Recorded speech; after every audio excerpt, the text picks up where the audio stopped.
DD தமிழர்களுக்கு அன்பான வணக்கம். பேசும் நேரம் நிகழ்ச்சிக்கு உங்களை வரவேற்கிறேன்.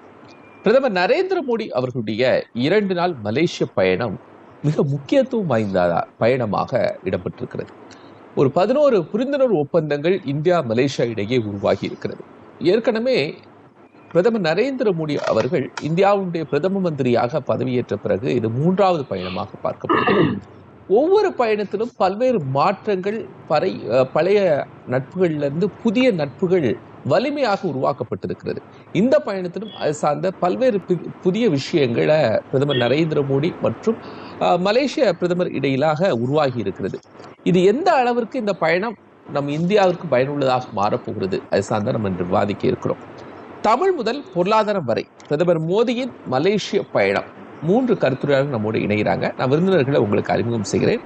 பொருளாதார நிபுணர் திரு சுப்பிரமணியன், புவிசார் அரசியல் நிபுணர் பேராசிரியர் கணேஷ்குமார், பேராசிரியர் முத்துராஜா, மூவரும் இணைந்திருக்காங்க. வணக்கம்.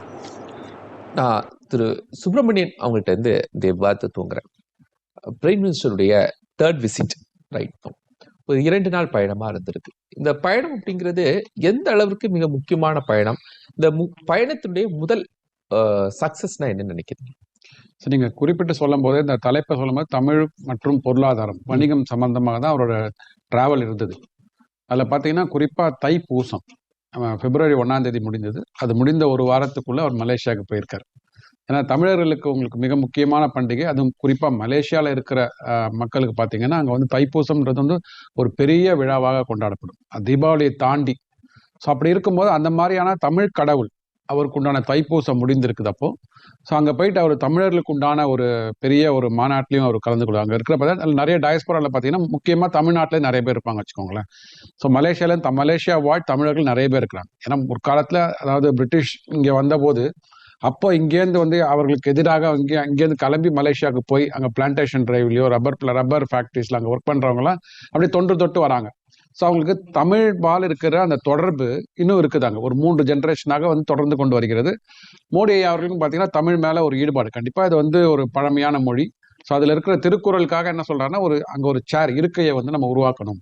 திருக்குறளுக்காக அங்கே யூனிவர்சிட்டி ஆஃப் மலையான்னு இருக்கு இல்லையா, அங்கே ஒரு இருக்கையை நாம் உருவாக்க போகிறோம். அது மாதிரி திருக்குறள் சென்டர் ஒன்று அங்கே பண்ண போகிறோம். அதனால் மொழி பற்று அதற்குண்டான திட்டங்களை முதல்ல அறிவிக்கிறாரு. அதுக்கப்புறம் பார்த்தீங்கன்னா மலேசியாவுக்கும் இந்தியாவுக்கும் ஒரு தொட்டு நிறைய வருடங்களாக வந்து நிறைய ரிலேஷன்ஷிப் இருந்துட்டு இருக்கு. சில சமயம் கொஞ்சம் முரண்களாக மாறிது. அதாவது குறிப்பாக இப்போ இருக்கிற பிரதமருக்கு முன்னாடி இருந்த ஆட்சியில் இருந்தபோது பார்த்தீங்கன்னா ஒரு முரண் இருந்தது. அதாவது ஒரு யுனைடெட் நேஷன்ஸ்லேயே வந்து அவங்க ஒரு ரெசல்யூஷனை கொண்டு வராங்க. ஜம்மு அண்ட் காஷ்மீரை வந்து இந்தியா வந்து சுமூகமாக கையாள வேண்டும் அப்படின்ற மாதிரி ஒரு பெரிய ரெசல்யூஷனை உள்ள கொண்டு வராங்க அங்கே யூஎன்ல. அதற்கு வந்து இந்தியா வந்து எதிர்ப்பு தெரிவித்தோம். அதுக்கப்புறம் பார்த்தீங்கன்னா நம்ம இந்தியாவோட ஸ்டாண்ட் அவங்க புரிந்து கொண்டு ஆர்டிகல் 370 அப்புறம்லாம் பார்த்ததுக்கப்புறம் எஸ் இந்தியா எடுத்த ஸ்டாண்டு கரெக்டான ஸ்டாண்டுன்னு சொல்லிட்டு இப்போ இருக்கிற பிரதமர் வந்து என்ன சொல்கிறாருன்னா, இந்தியா வந்து அமைதியை விரும்புகின்ற நாடு, அமைதியை மட்டும் அவங்க நாட்டில் மட்டும் இல்லாமல் அந்த ரீஜனில் இந்த ஏஷியனில் இருக்க அந்த கண்ட்ரிஸ் இருக்கிறாங்க, ஏஷியான் கண்ட்ரிஸ் சொல்கிறாங்க பார்த்தீங்களா, அந்த ரீஜனில் வந்து அமைதி நிலவ வேண்டும். ஏன்னா இந்தியா என்பது ஒரு மிகப்பெரிய வல்லரசாக வந்து கொண்டிருக்கிறது. இப்போ இது சைனாவாக இருக்கட்டும் அமெரிக்காவாக இருக்கட்டும், இரண்டும் 2 துருவங்களாக இருக்கிறாங்க. இதற்கு நடுவில் எந்த ஒரு நாடு ஒரு அமைதியை விரும்பி இந்த 2 பேர்ட்டையும் வந்து பேசி உலக மக்களுக்காக பேச முடியும்னா அது இன்னைக்கு தேர்தல் இந்தியா தான். அதை உணர்ந்து கொண்டு இப்ப இருக்கிற பிரதமர் சொல்றாரு, அந்த மோடி என்பவர் வந்து ஒரு அரசியல் தலைவரை தாண்டி எனக்கு ஒரு நீண்ட நெடிய கால நண்பர். நான் அரசியல் இல்லாத போது கூட, அதாவது இந்த பதவிக்கு வருவதற்கு முன்னாடி சாதாரணமாக இருந்தது கூட என்னோட ஒரு டச்சில் வச்சிருந்தாரு. ஸோ எங்களோட ரிலேஷன்ஷிப் வந்து ஸ்ட்ராட்டஜியை தாண்டி, அதாவது உலக நாடுகளில் உள்ள அந்த அரசியல் நிலையை தாண்டி ஒரு நல்ல ஒரு நண்பராக மோடி அவர்கள் வந்து எங்களோட பழகி கொண்டிருக்கிறார். அதனால பார்த்தீங்கன்னா இந்தியா அண்ட் மலேசியன் இந்த ரிலேஷன்ஷிப்பில் வந்து நிறைய வந்து ஒரு முன்னேற்றம் வரப்போகிறது. ஏன்னா அந்த இந்தியா பட்ஜெட்டுக்கும் மலேசியன் ரிலேஷன்ஷிப் இந்த பைலேட்டரல்ஸ் போட்டிருக்காங்க, எம்ஓஇ போட்டிருக்காங்க பார்த்தீங்கன்னா. குறிப்பாக சொல்லணும்னா செமிகண்டக்டர். ஆமாம், அவங்க என்ன சொல்றாங்க, செமிகண்டக்டர் டிசைன் பண்றதுல வந்து டெக்னாலஜிஸ்ட் இங்க இருக்கிறாங்க, இந்தியாவில் இருக்கிறாங்க. அதை உருவாக்குகின்ற ஃபேக்டரிஸ் அங்கே இருக்குது. ஸோ அப்போ வந்து இருவரும் இணைந்தால், ஏன்னா வந்து இப்போ நம்ம வச்சிருக்கிற மொபைலில் செமிகண்டக்டர் இல்லாமல் இது இயக்க முடியாது, கார்ல செமிகண்டக்டர் இல்லாமல் இயக்க முடியாது. ஸோ எல்லா எலக்ட்ரானிக் டிவைஸும் செமிகண்டக்டர் வந்த போது, ஸோ அப்போ வந்து இது கண்டிப்பாக இந்த 2 நாடுகளும் வந்து சேர்ந்து வந்து இணைந்து ஒர்க் பண்ண வேண்டும். அதுக்கு வந்து மிகப்பெரிய ஒரு அஸ்திவாரமாக இந்த எம்ஓஇ இருக்குன்றார். ஆர்டிஃபிஷியல் இன்டெலிஜென்ஸ் இப்போ வந்து நம்ம என்ன சொல்றாங்கன்னா, இப்போ இந்த பட்ஜெட்ல ஆர்டிஃபிஷியல் இன்டெலிஜென்ஸ்க்காக வந்து ஒரு டாக்ஸ் ஹாலிடேஸ் கொடுத்துருக்காங்க. அதாவது யாரெல்லாம் வந்து வெளிநாடுகளில் முதலீடு பண்ண போறாங்களோ 2047 வரைக்கும் வருமான வரி விலக்கு கொடுக்குறேன்றாங்க. ஸோ அவங்க என்ன சொல்றாங்கன்னா, ஐடிஎஸ்ல கிட்டத்தட்ட 1,00,000 பேருக்கு மேலே வேலை பார்க்குறாங்க. இங்கேருந்து போயிருக்காங்க, அங்கேருந்து இங்கே வந்திருக்கிறாங்க. ஸோ இப்படி வந்து உலகத்தில் வந்து அடுத்து நெக்ஸ்ட் ஒரு ரெவல்யூஷன் வரப்போறதுன்னா ஆர்டிஃபிஷியல் இன்டெலிஜென்ஸ் தான். அதில் வந்து எப்படி வந்து தொழில்நுட்பத்தை பயன்படுத்தி 2 நாடுகளுக்கும் ஒரு பொருளாதாரத்தை வந்து மேம்படுத்த வேண்டும் அப்படின்னா ஏஐல நம்ம இன்வெஸ்ட் பண்ணணும். அதற்கு வந்து இந்த ஏஐல வந்து இங்கே வந்து டாக்ஸ் ஹாலிடே கொடுத்துருக்காங்க. அதன் மூலமாக ஃபாரின் டைரக்ட் இன்வெஸ்ட்மெண்ட்ஸ் வருவதற்கான வாய்ப்புகள் நிறைய இருக்குது. 2 பேரோட பைலேட்ரல் பார்த்தீங்கன்னா ஒரு $20 பில்லியன் கிட்டத்தட்ட பொருளாதாரம் வந்து 2 நாடுகளுக்கும் வந்து $20 பில்லியன் கிட்ட இருக்கு. அது இன்னும் வருகின்ற காலத்துல ஒரு 30 அல்லது 40 நோக்கி போக ஆரம்பிக்கும். ஸோ மலேசியாவுக்கு வந்து இந்தியா கண்டிப்பா ஒரு ஸ்ட்ரென்த்தாக இருக்கும், ஒரு பெரிய சகோதரர் மாதிரி சொல்லலாம். அதாவது இது வந்து இது மாதிரி இல்லை, இந்த பெரிய ஆட்டிடியூட் அந்த மாதிரி கிடையாது. ஒரு குடும்பத்துல ஒரு மூத்த சகோதரர், குடும்பத்துல ஒரு மூத்த சகோதரர் இருக்கும். இந்த ரீஜன்ல வந்து ஏதாவது ஒரு அசாதாரண சூழ்நிலை நிலவும் போது அதுல கை கொடுக்கறது, அது வந்து கோவிட் காலமாக இருக்கட்டும், இல்ல போர் நிலவும் சூழ்நிலையாக இருக்கட்டும், அப்போ வந்து கை கொடுக்கறது வந்து இங்கேருந்து இந்தியாவாக இருக்கும்.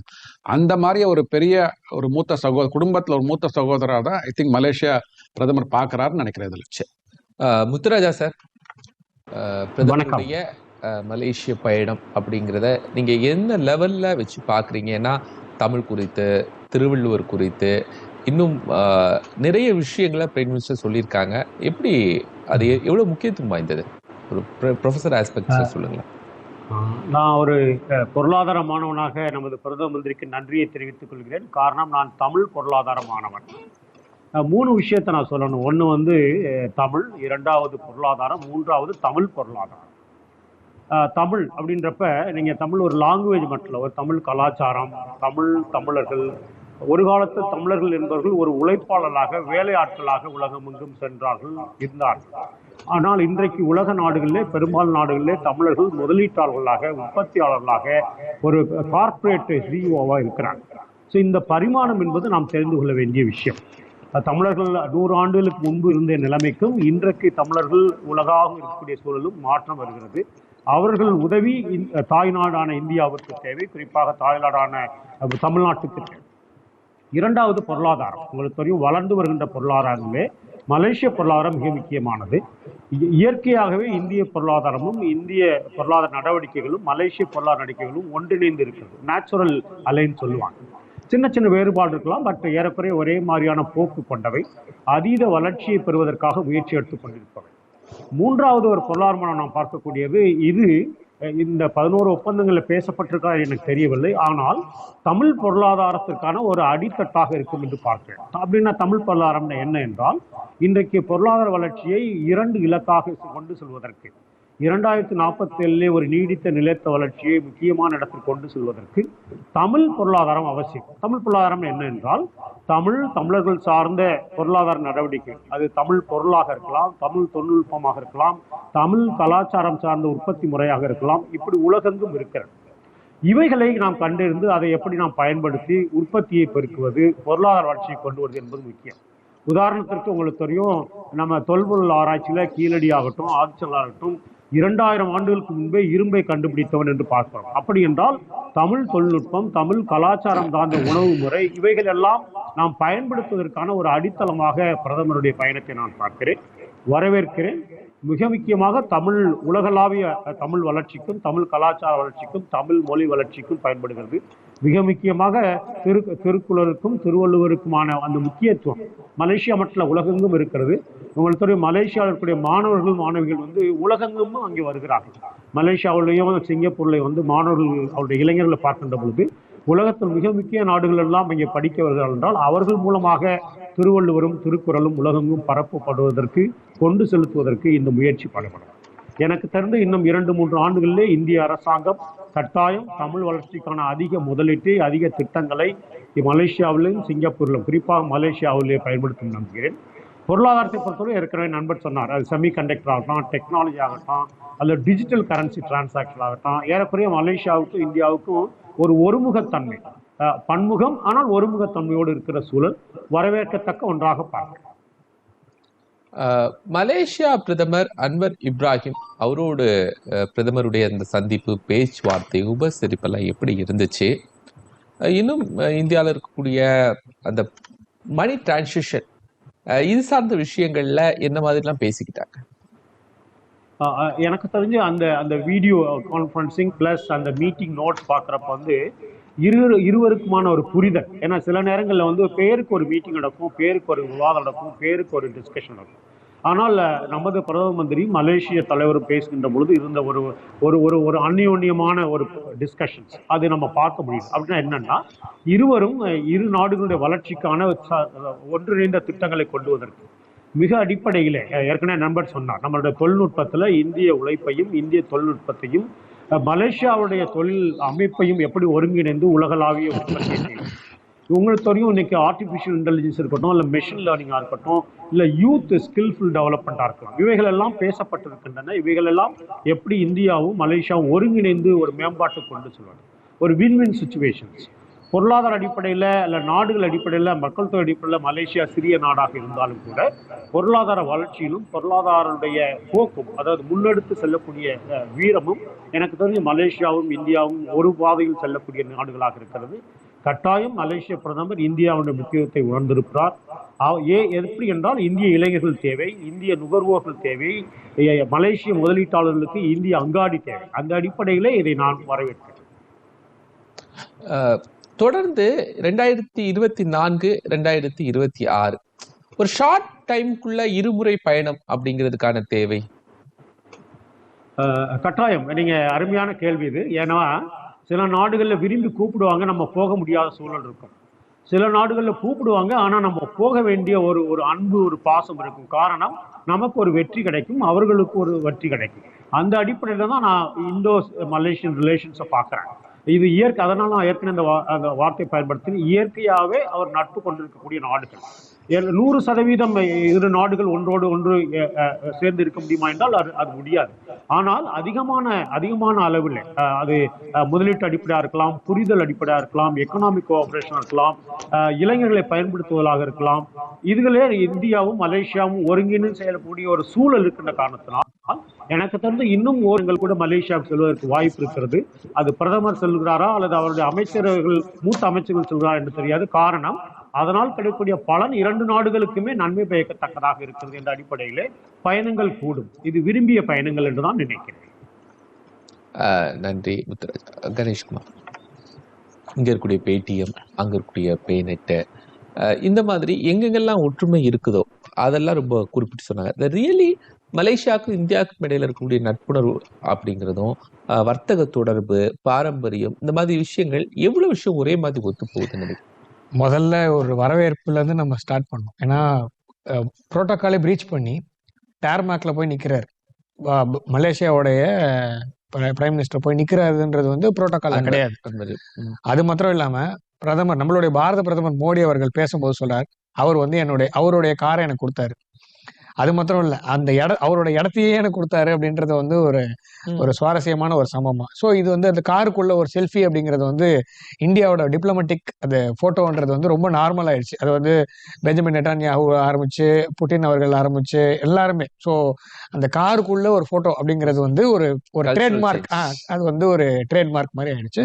ஸோ இந்தியாவோட டிப்ளமசி வந்து ஒரு பெரிய வெற்றி அப்படிங்கிறது, காருக்குள்ள இவங்க ரெண்டு பேரும் உட்காந்து ஒரு போட்டோ எடுக்கிறது அப்படிங்கிறது ஒரு மைல் ஸ்டோன். இந்தியாவுக்கும் மலேசியாவுக்கும் ஒரு மைல் ஸ்டோன் அப்படின்னு எடுத்துக்கலாம்.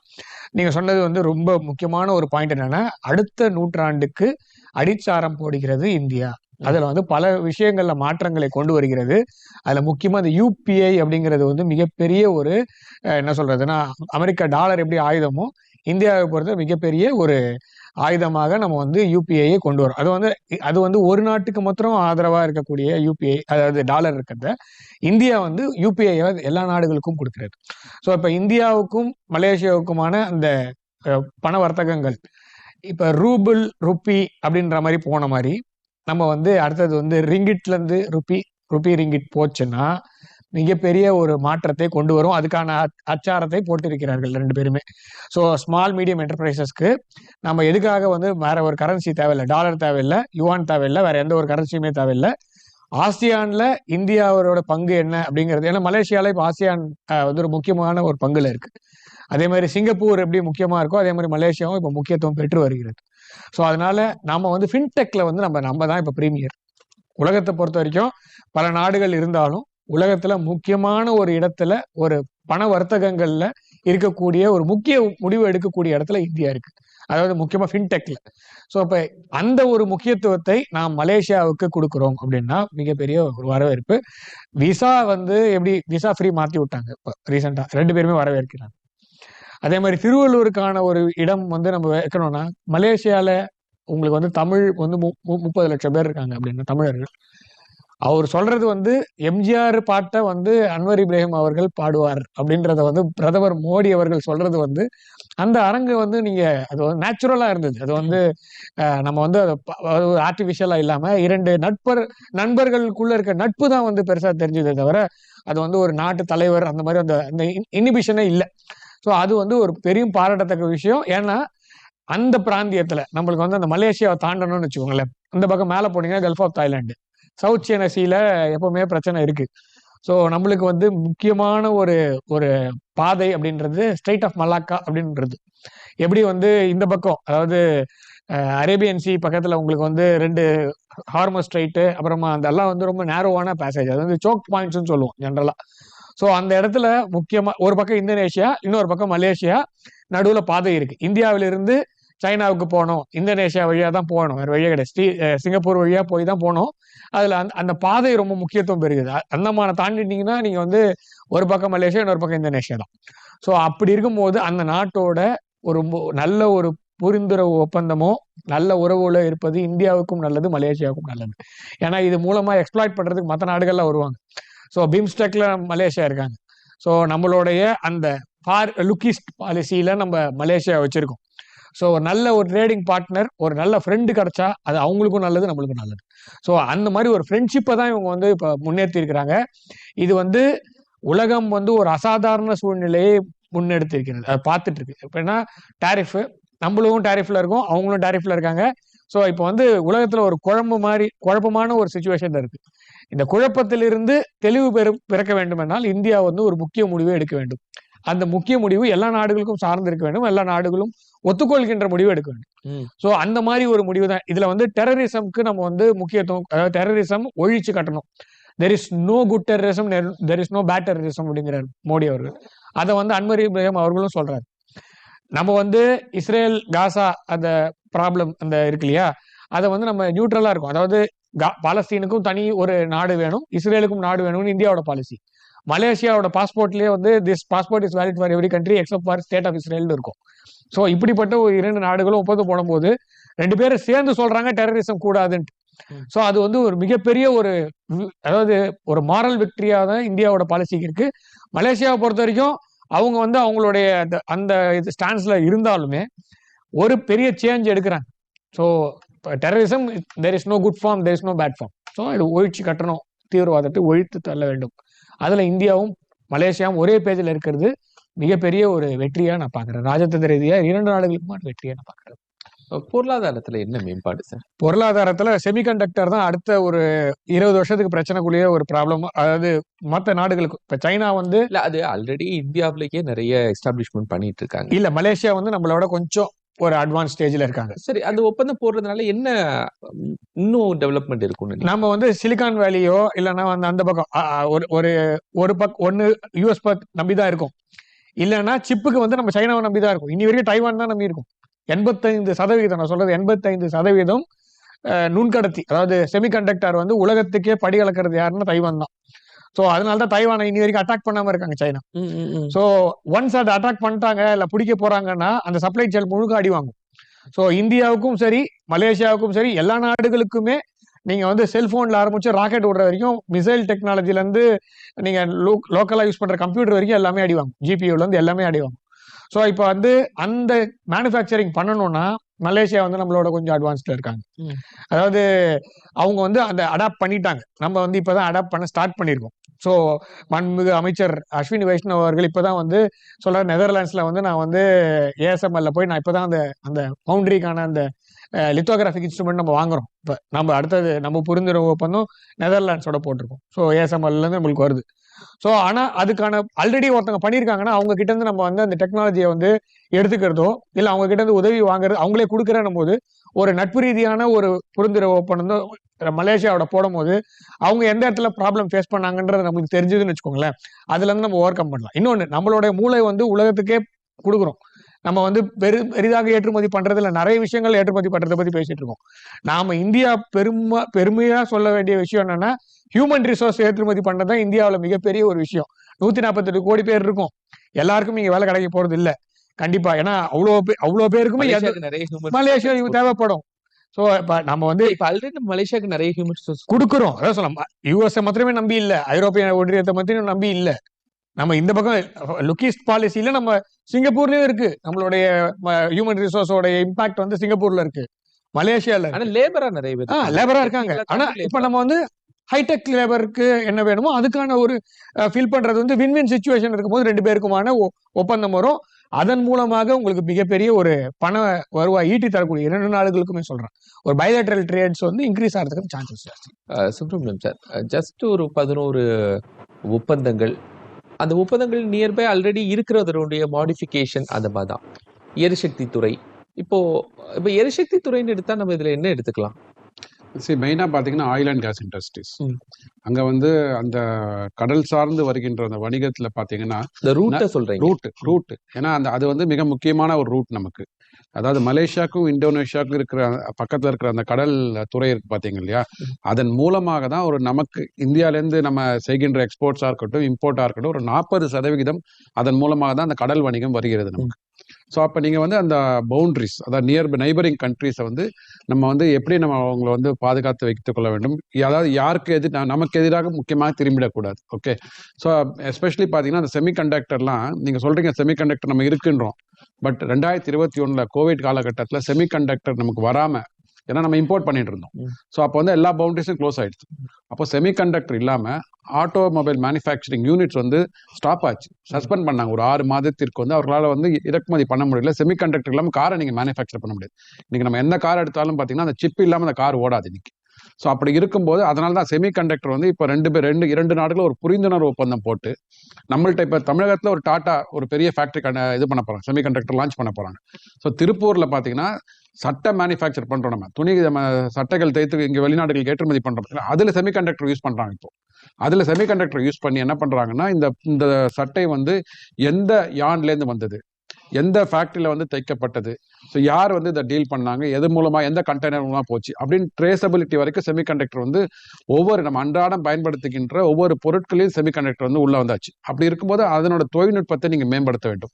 ஸோ மலேசியாவில் வந்து அதற்குண்டான தொழில்நுட்பம் இருக்குது, நம்மள்டே தொழில்நுட்பம் இருக்குது. 2 பேரும் ஜாயிண்டாக ஒர்க் பண்ணி எப்படி வந்து இந்த தொழில்நுட்பத்தை வந்து உலகத்திற்கு கொடுக்க முடியும்.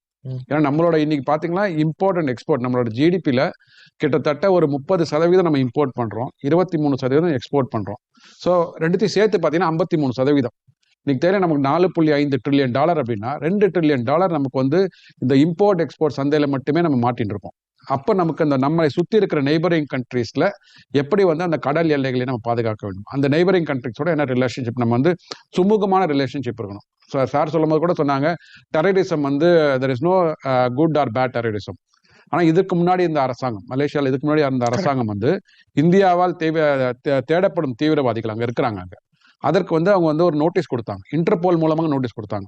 அதற்கு அப்போ இருந்த அரசாங்கம் செவி சாய்க்கவில்லை. ஏன்னா நமக்கு அது ஒரு த்ரெட்டு, நமக்கு அவர்களுக்கும் த்ரெட்டு நமக்கும் த்ரெட்டு. இப்போ இருக்கிற அதிபர் என்ன சொல்றாரு, பிரதம மந்திரி என்ன சொல்றாருன்னா, நீங்க வந்து சாலிடான எவிடன்ஸ் கொடுங்க. எவிடன்ஸ் கொடுத்ததுக்கு அப்புறம் நம்ம வந்து இன்டர்போல்லையோ இல்லை வந்து ஐநா சபையிலையோ அதை வைத்து அந்த தீவிரவாதிகள் உண்மையான தீவிரவாதிகளாக இருந்தால் தண்டிக்கப்படுவார்கள் அப்படின்னு சொல்லிட்டு அந்த அளவுக்கு வந்து ஒரு நல்ல ஒரு ரிலேஷன்ஷிப், ஸ்டேட்ஸ்மேன் ரிலேஷன்ஷிப் கொண்டு வந்திருக்கோம். அப்படின்னா அவர்களுக்கும் தெரிகிறது நாம் சொல்வது சரி. இந்தியா என்பது அவங்க நாட்டுக்கு மட்டும் வந்து தீவிரவாதிகள்னா அவர்களுக்கு மட்டுமே அபாயமாக இருக்கிறதுல இந்த ரீஜனுக்கே இந்த அபாயம் வந்து வரும் அப்படின்றாங்க. ஏன்னா உங்களுக்கு தெரியும், அங்கே இருக்கிற வந்து ஒரு பாப்புலேஷன்ல இருக்கிற அவங்க ஒரு ரிலிஜன் பார்த்தீங்கன்னா, அஃப்கோர்ஸ் மற்ற நாடுகள் இருக்கிற அண்டை நாடு பாகிஸ்தானில் இருக்கிற ரிலிஜன் அந்த சமூகத்தை சார்ந்தவர்கள் தான். நம்ம ஒரு ரிலிஜனை வந்து தவறாக என்றைக்குமே பேசுறது இல்லை, அந்த ஆக்ட் தான் தவறு என்று சொல்லலாம். அதை மலேசியா புரிஞ்சுட்டு இருக்கிறாங்க. ஏன்னா அவர்கள் வந்து பார்த்தீங்கன்னா 3/4 பேர் அங்கே இருக்கிறவங்க வந்து இஸ்லாம் சமூகத்தை சார்ந்தவர்கள். அவர்கள் நம்ம சொல்றது வந்து அவங்க தவறுன்னு எடுத்துக்கல. அவங்க என்ன சொல்றாங்கன்னா, எஸ் இதுக்கு எனக்கு ஆதாரங்களை கொடுங்க, முதல்ல எனக்கு ஆதாரங்களை கொடுங்க, அதுக்கப்புறமா நம்ம வந்து இதை வந்து இன்டர்போல் மூலமாக தேடப்படும் குற்றவாளிகள் வந்து உண்மையான குற்றவாளிகள் இருந்தால் நம்ம வந்து பன்னாட்டு இதில் வந்து சுப்ரீம் கோர்ட்ல வந்து வைப்போம் அப்படின்றாங்க அவங்க. அந்த அளவுக்கு வந்து ஒரு நம்பிக்கை ஏற்பட்டிருக்கிறது. இது வந்து வெறும் வந்து இதுக்காக இல்லை. அடுத்த நாள் ரெண்டாவது நாள் வந்து முதல்ல அரசாங்க எம்ஓயுக்கெல்லாம் போடுறாங்க. ரெண்டாவது நாள் என்ன பண்ணாங்கன்னா அங்கே இருக்கிற இந்தியன் டயஸ்போரா கிட்டத்தட்ட அங்கே இருக்கிற டாப் 10 கம்பெனிஸோட சிஇஓஸோட மீட் பண்ணுறாரு அவர். ஸோ சிஇஓட மீட் பண்ணும்போது ஒரு உலகத்தில் இருக்கிற ஒரு மிகப்பெரிய சந்தை இந்தியா, அதில் வந்து ஒரு சாலிட் கவர்மெண்ட் இருக்குது, இங்கே பொலிட்டிக்கல் ஸ்டெபிலிட்டி இருக்குது, சோஷியல் செக்யூரிட்டி இருக்குது, டாக்ஸஸ் ஃப்ரெண்ட்லியாக இருக்குது இந்த கண்ட்ரி, ஈஸ் ஆஃப் டூயிங் பிஸ்னஸில் மேலே வந்துட்டு இருக்கும். அப்படி இருக்கும்போது அந்த மாதிரி மேலை நாடுகள்லேருந்து மிகப்பெரிய நிறுவனம் பெட்ரோனாஸ் நிறுவனம்லாம் அங்கே இருந்திருக்கிறாங்க. அந்த சிஇஓ வந்து எஸ் மெட்டிவ். ஸோ அவர்கிட்ட சொல்லியிருக்காங்க இது மாதிரி. ஸோ இங்கே இந்தியாவில் வந்து இந்தந்த இதில் துறைகளில் வந்து முதலீடுகள் பண்ணினா இங்கே வந்து உங்களுக்கு இந்தந்த ஆப்பர்ச்சுனிட்டிஸ் இருக்குது அந்த மாதிரி சொல்லி ஒரு நாட்டின் தலைவர் சொல்லும்போது ஒரு பெரிய கான்ஃபிடென்ஸ் வரும். ஸோ அதன் மூலமாக இந்த எஃப்டிஎஸ் ஐ திங்க் கிட்டத்தட்ட வந்து ஒரு $2 பில்லியன் போன குவார்ட்டரில் வந்து ஏப்ரல் டு ஜூன் 2025 வந்து லாஸ்ட் இயர் $2 பில்லியன் வந்துன்றாங்க. அது அப்படியே வந்து 2 மடங்காக உயர்வதற்கு வாய்ப்புகள் இருக்குது வர குவார்ட்டரில். ஸோ இந்த ஸ்ட்ராங் கான்ஃபிடென்ஸும் அங்கே ஒரு நல்ல ஒரு பேராமீட்டர்ஸ் கொடுத்து இந்த பேராமீட்டர்ஸ் மூலமாக இங்கே இந்தியாவில் முதலீடு செய்தால் உங்களுக்கு வந்து கண்டிப்பாக மலேசியன் பொருளாதாரம் வளரும், இந்திய பொருளாதாரம் வளரும். இது வின்வின் தான். ஸோ அந்த ஒரு நம்பிக்கை கொடுத்து வந்ததுனால தான் ஐயா சொல்கிற மாதிரி இன்னும் அடுத்த ஒரு வருடத்துக்குள்ள திருப்பி அவர் போவதற்கான வாய்ப்புகள் இருக்குது. ஆர் அடுத்து எக்ஸ்டர்னல் அஃபேர்ஸ் மினிஸ்டரோ இல்லை ஃபினான்ஸ் மினிஸ்டரோ போயிட்டு இன்னும் திட்டங்களை விலக்கி சொல்லி அந்த பைலேட்ரல் ட்ரேடை வந்து இன்னும் இம்ப்ரூவ் பண்ணுற வாய்ப்புகள் முத்துராஜா சொல்கிறாங்க. ஸோ வாய்ப்புகள் நிறைய இருக்குது. அதுதான் பார்க்குறேன். ஏன்னா இந்த வளர்ந்து வருகின்ற பொருளாதாரத்தை அவங்களும் பார்ட்டிசிபேட் பண்ணா வச்சுக்கோங்களேன், அவர்களும் அடுத்த நிலையை நோக்கி போக முடியும். அதனால தான் இது வந்து வின்வின்னா பார்க்குறேன். இல்லை மோர் பெஸ்ட் இந்தியாவுக்கா மலேசியாவுக்கா இந்த பயணம்? இந்தியாவுக்கு தான் இருக்கும். ஏன்னா நீங்கள் வந்து யூஆர் இந்த 4th ரேங்க்ல இருக்கும்போது வாய்ப்புகள் உங்களுக்கு நிறைய வரும். ஏன்னா உங்களோட வால்யூம் $4.5 trillion இருக்கும்போது அவர்களின் மூலமாக இங்கே இன்வெஸ்ட்மெண்ட் வரும்போது நமக்கு வந்து மல்டிப்ளையர் எஃபெக்ட் ஜாஸ்தி ஆகும். குறிப்பாக இந்திய அரசாங்கமும் வந்து இந்த இன்ஃப்ராஸ்ட்ரக்சரில் இன்வெஸ்ட் பண்ணுறதுனால நமக்கு மல்டிப்ளையர் எஃபெக்ட் ஜாஸ்தியாக இருக்கும்போது மிகப்பெரிய ஒரு லாபம் சொல்ல முடியாத ஒரு ஆப்பர்ச்சுனிட்டி இந்தியாவுக்கு ஆப்பர்ச்சுனிட்டி இருக்குது, அவர்களுக்கும் ஆப்பர்ச்சுனிட்டி இருக்குது. ஏன்னா அவங்களோட பொருளாதாரத்தில் பார்த்தீங்கன்னா ஒரு 30 கோடி மக்கள் தான் இருக்கிறாங்க, இங்கே 145 கோடி மக்கள் இருக்கிறாங்க. ஸோ கிட்டத்தட்ட நம்ம 4 மடங்கு பெருசாக இருக்கும். அப்படி இருக்கும்போது அந்த சைஸ் அண்ட் எஃபெக்டில் தான் நமக்கு வந்து அட்வான்டேஜ் கிடைக்குமே தவிர அதற்காக அவர்களை வந்து கீழே தள்ளி விட்டு நம்ம மேலே வளர மாதிரி அந்த மாதிரியான பொருளாதாரம் கிடையாது. Because of natural advantage of our population, so we are growing. Muthuraja sir, Tamil Thiruvalluvar இப்போ இந்த விஷயத்த பிரைம் மினிஸ்டர் எடுத்துட்டு போறது அப்படிங்கிறது இட்ஸ் அ பொலிட்டிக்கல் அஜெண்டா அப்படின்னு நம்ம எடுத்துக்கிறதா இல்லை கல்ச்சுரல் அஜெண்டா அப்படின்னு எடுத்துக்கிறதா, அண்ட் ஏன் மோர் ஃபோக்கஸ் தமிழுக்கு பண்ணணும் அப்படிங்கிறது இருக்கு? 2 விஷயம் சரியா சொன்னீங்க. ஒன்று பொலிட்டிக்கல் அஜெண்டாவை தாண்டி பொலிட்டிக்கல் எக்கானமி அஜெண்டான்னு நான் சொல்லுவேன். காரணம் கடந்த 20-30 ஆண்டுகளாக மலேசிய பொருளாதாரத்தில் தமிழர்களின் பங்கு ரொம்ப முக்கியம். அவர்கள் தமிழ் குடும்பங்களும் தமிழர்கள் குடும்பங்களும் தமிழ் பேசும் இளைஞர்களும் மலேசிய பொருளாதார முன்னேற்றத்திற்கு அதிகமாக பங்கு வைத்திருக்கிறார்கள். அந்த உண்மையில் கிடைக்கக்கூடிய நன்மையை இந்தியாவும் பலனளிக்கலாம். உதாரணத்துக்கு நான் ஏற்கனவே சொன்னேன், தமிழர்கள் ஒரு காலத்தில் உழைப்பாளர்களாக வேலையாட்களாக இருந்து இன்றைக்கு முதலீட்டாளர்களாக திறன் மிக்கவர்களாக உலகமெங்கும் பயணிக்கக்கூடிய திறன் மிக்கவர்களாக இருக்கிறார்கள். அவர்கள் அந்த பயன்பாட்டை இந்தியாவிற்கும் திருப்பி விடுவதற்கான ஒரு முயற்சி. அதனால நான் பொலிட்டிக்கல் எக்கானமின்னு சொல்றேன், ஒரு அரசியல் பொருளாதாரம் சார்ந்தது. உங்களுக்கு தெரியும், கடந்த 30 ஆண்டுகளிலே மலேசிய பிரதமர்களும் மற்ற தலைவர்களும் அதை அக்னாலேஜ் பண்ணியிருக்காங்க.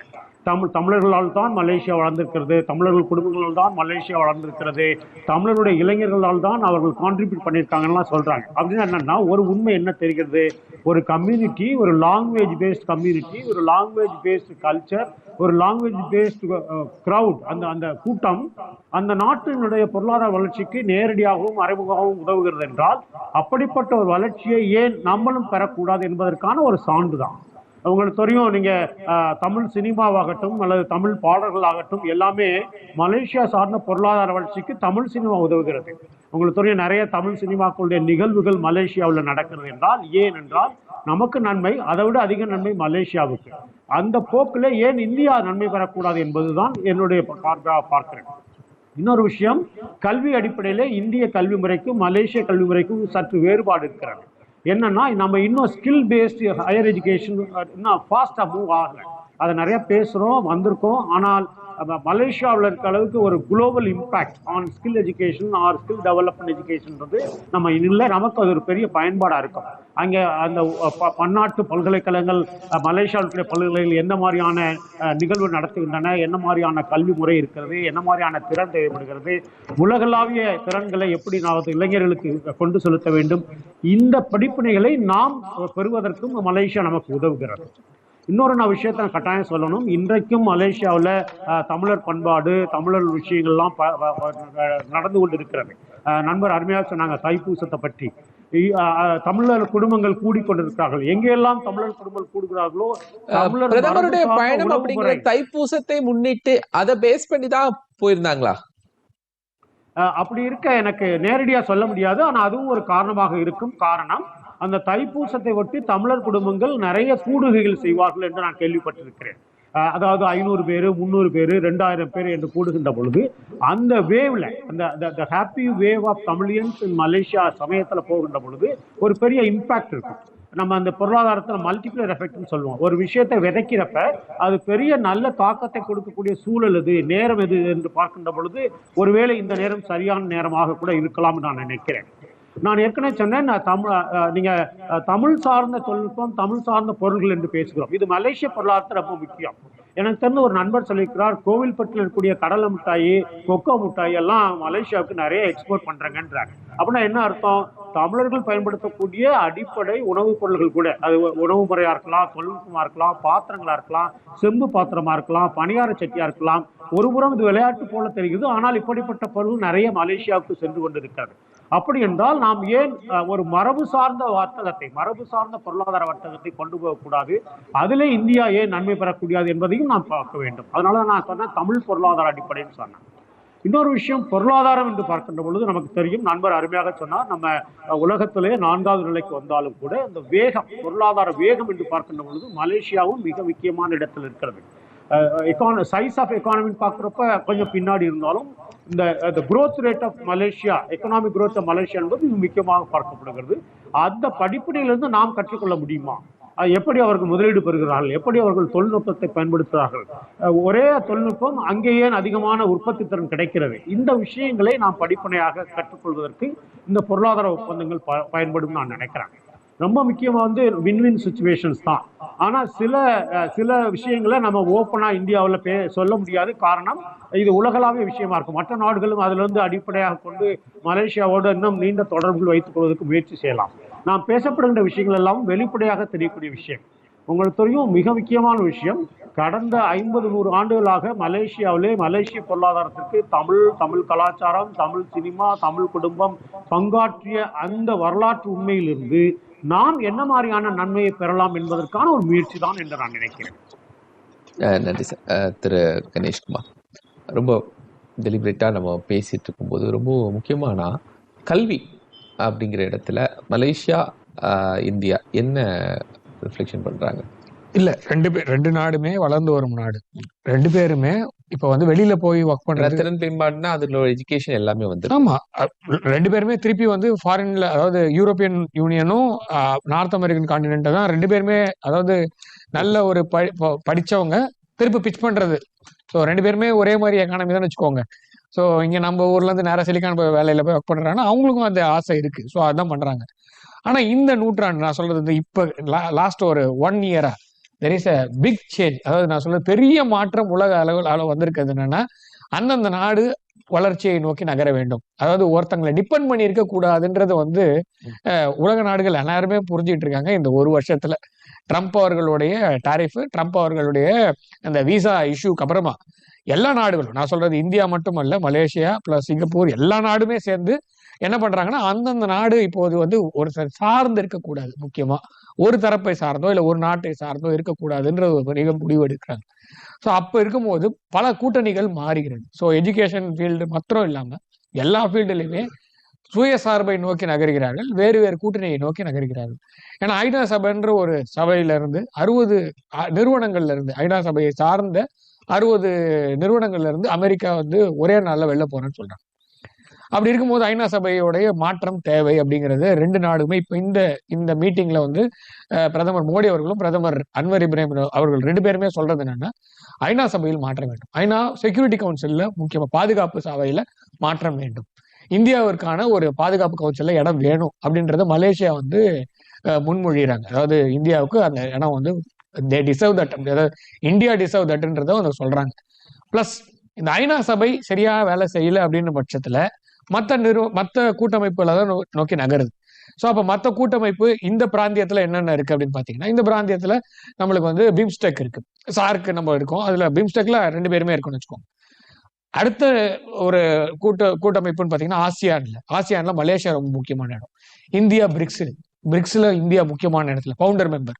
ஸோ மலேசியா வந்து ஒரு பார்ட்னர் மெம்பரா இருக்கு, ஃபுல் மெம்பரா இல்லை. அதாவது எக்ஸ்டெண்டட் மெம்பர்ஷிப்ல வந்து மலேசியா இல்லை.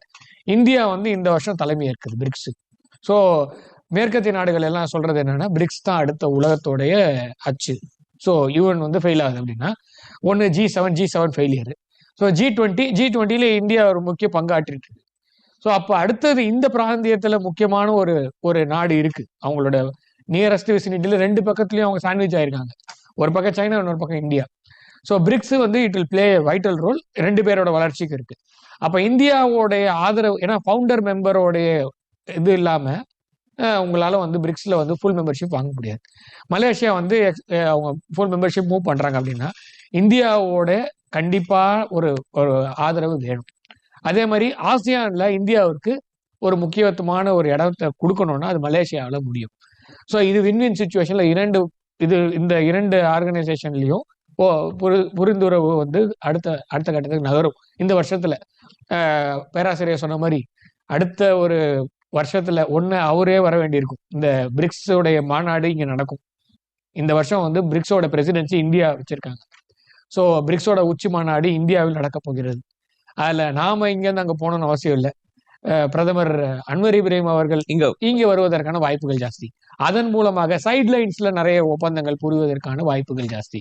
அதே மாதிரி நம்மளுடைய வெளியுறவுத்துறை அமைச்சர், ஏன்னா இப்ப டாலர் வந்து ஒரு பெரிய வீழ்ச்சியை சந்திக்க இருக்கிறது, ஒரு டாலரைசேஷன் நோக்கி உலகம் நகர்கிறது, வாய்ப்பு இருக்கு. அப்ப கண்டிப்பா நம்மளுடைய என்ன சொல்றது, பினான்ஸ் மினிஸ்ட்ரியும் சரி, எக்ஸ்டர்னல் அஃபேர்ஸ் மினிஸ்ட்ரியும் சரி, மலேசியா போவதற்கான வாய்ப்புகள் ஜாஸ்தி அப்படின்னு. நன்றி. நிறைவான கருத்து. அது நீங்க கல்வியை பத்தி கேட்டீங்க. இப்போ அனைத்து நாடுகளும் வந்து இந்தியாவை நோக்கி திரும்ப வருவதற்கான வாய்ப்புகள் இருக்கு.